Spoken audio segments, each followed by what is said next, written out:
Dentro do Ministério Público da União, a gente tem direito a uma licença para capacitação de até 4 meses. Então, eu decidi que nesse período da licença, em que eu ficaria afastado das minhas atividades de procurador, eu ia trabalhar como motorista de aplicativo, ou seja, ia ser a pesquisa empírica, mas também ia ser o momento que eu ia fazer a redação da tese. Então, a rotina mais ou menos era assim: eu trabalhava de manhã por volta de 3 horas todo dia, como motorista de aplicativo. Enquanto eu trabalhava, eu fazia anotações através de gravações de vídeo. Então, essa forma de comunicação da plataforma, o contato que eu tinha com os grupos sociais, outros motoristas de aplicativo, situações interessantes envolvendo passageiros, tudo isso eu gravava, em vídeo não, em áudio, perdão. Eu gravava tudo isso em áudio, aí chegava em casa e de tarde eu sentava na frente do notebook e ia desenvolvendo esses achados e correlacionando isso com o que a literatura já traz. Então, quando você fala a literatura, a teoria fala muito da gamificação. Então, quando eu pude vivenciar, né, o que é a gamificação, eu falo assim, então tá, agora eu estou entendendo o que é gamificação. Gamificação são esses emojis, gamificação é quando a Uber me passa mais corridas, é quando ela chama essas novas corridas de missões, é quando ela diz que eu vou ganhar um bônus.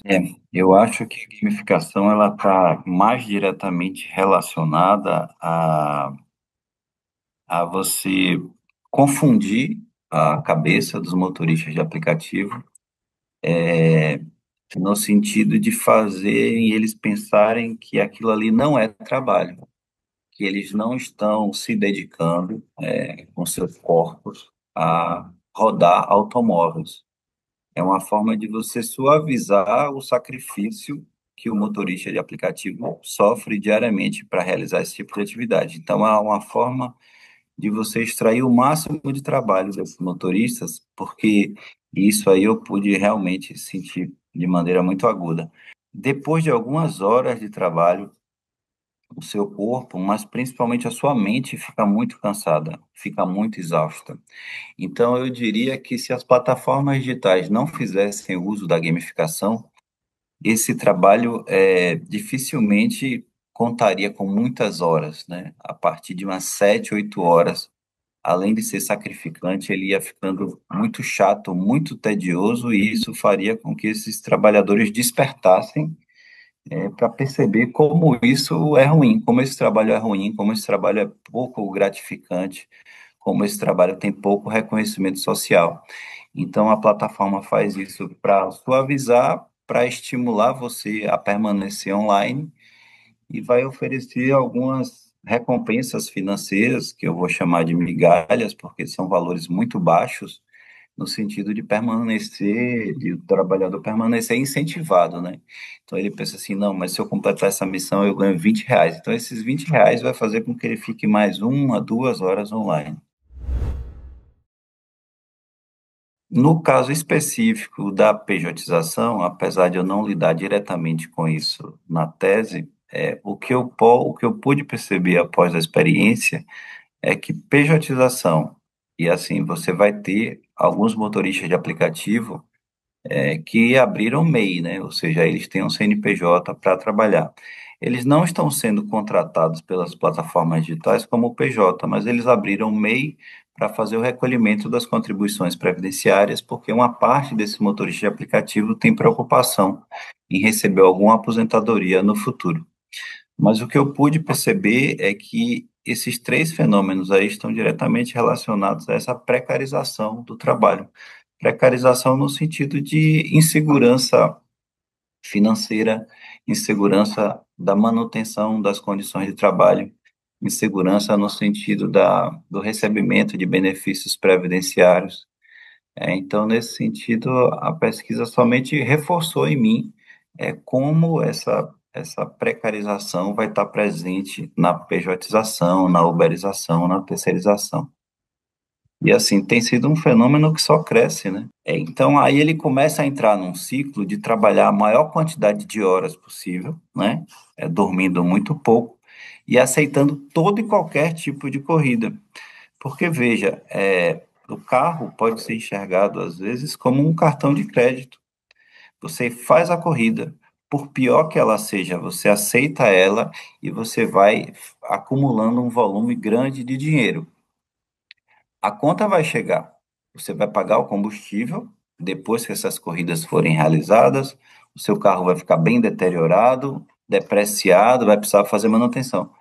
Mas isso aí vai ser depois do boleto. E essa é uma atração muito grande para motoristas de aplicativo, que é o fato de você ter dinheiro na mão de uma maneira muito rápida. Desde que você tope ir para lugares perigosos, pegar corridas deficitárias, e durma muito pouco, né? Você trabalha muito. Mas, assim, normalmente, se você não estiver sofrendo uma punição disciplinar da empresa, sempre toca corrida.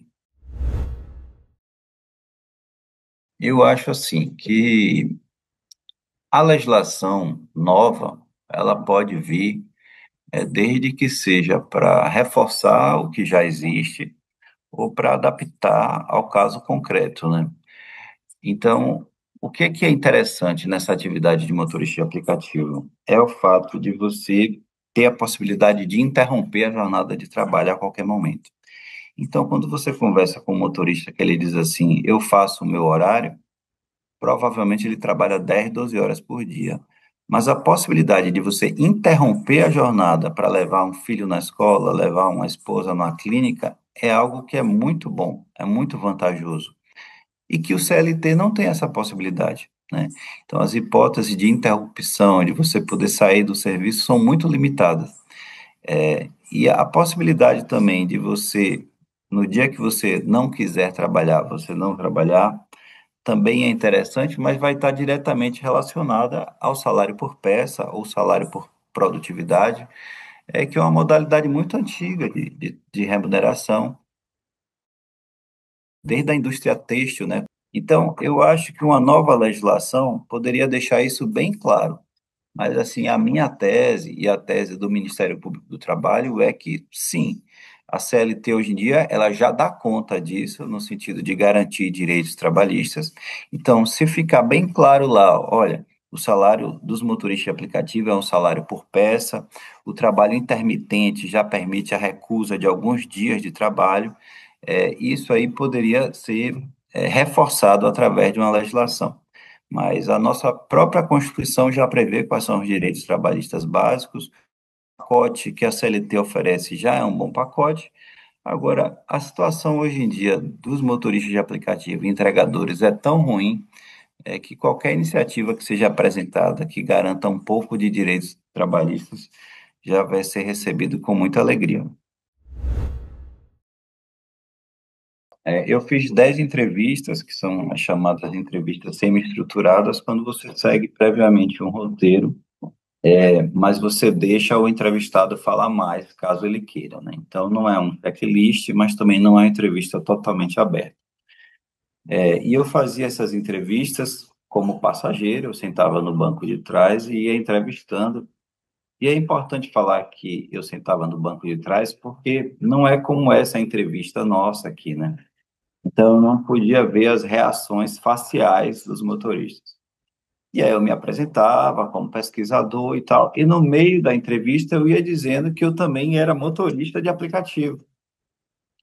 Então, ao término dessas entrevistas, o que começava muito frio e muito objetivo e na defensiva, aos poucos os motoristas eles iam se abrindo cada vez mais, ao ponto de, às vezes, a corrida terminar. Então, nessas 10 corridas, eu tentava destinos distantes, né, em que eu podia conversar pelo menos meia hora com esses motoristas, mas ao ponto de as corridas terminarem e eles quererem ficar ali conversando comigo para relatar como é que é o dia a dia dele, quais são os casos pitorescos envolvendo os passageiros, como é que a plataforma bloqueou eles e não desbloqueou eles, por que que isso aconteceu, por que que quando tem alegação de assédio sexual eles não ouvem o outro lado, que é o lado do motorista.